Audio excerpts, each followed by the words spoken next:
اعوذ باللہ من الشیطان الرجیم بسم اللہ الرحمن الرحیم۔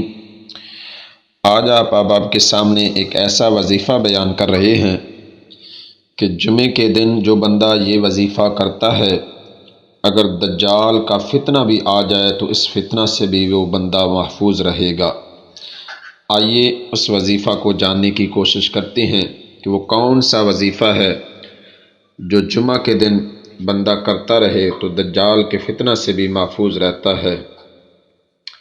حدیث پاک میں آیا ہے، فیض القدیر میں یہ حدیث پاک موجود ہے کہ جو شخص جمعہ کے دن سورہ کاف پڑھ لیتا ہے، اس کے لیے اس جمعہ سے آنے والے جمعہ کے درمیان پورے ہفتہ ایک نور روشن رہے گا۔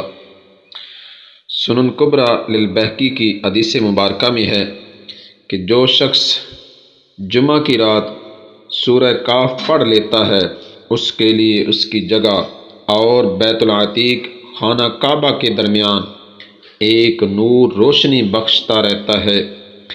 ایک روایت میں ہے کہ جس شخص نے سورہ کاف جس طرح اتری ہے اسی طرح صحیح طریقے پر پڑھ لی تو اس کی جگہ اور مکہ کے درمیان وہ ایک ضیاء پاش روشنی بکھیرنے والا نور بنی رہتی ہے۔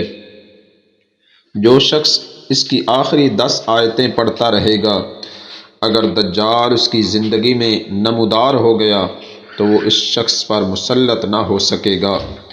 دجال کے فتنہ سے وہ بندہ محفوظ رہے گا۔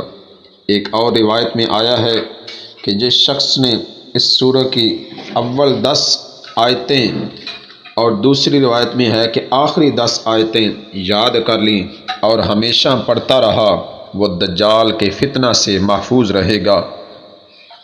ایک اور حدیث پاک میں آیا ہے، ابو داؤد شریف کی یہ حدیث پاک ہے کہ جو شخص دجال کو پالے یعنی اس کے سامنے نکل آئے، اس کو چاہیے کہ وہ سورہ کاف کی ابتدائی 10 آیتیں اس کے منہ پر پڑھ دے، اس لیے کہ یہ آیتیں پڑھنے والے کو اس کے فتنہ سے پناہ دینے والی آیات ہیں۔ اسی طرح اپنے بچوں اور بچیوں کو کم از کم سورہ کاف زبانی یاد کرنے کی ترغیب دیں، اور جمعہ کے دن سورہ کاف کی بہت ساری فضیلتیں ہیں۔ جو بندہ جمعہ کے دن سورہ کاف کو پڑھنے کی عادت بنا لیتا ہے، اس کے مال جان رزق کے اندر رب العالمین برکتیں عطا فرماتے ہیں۔ اللہ رب العالمین ہمیں سورہ کاف کو صحیح طریقہ سے پڑھنے کی توفیق عطا فرمائے۔ بہت شکریہ، جزاکم اللہ فی الدارین۔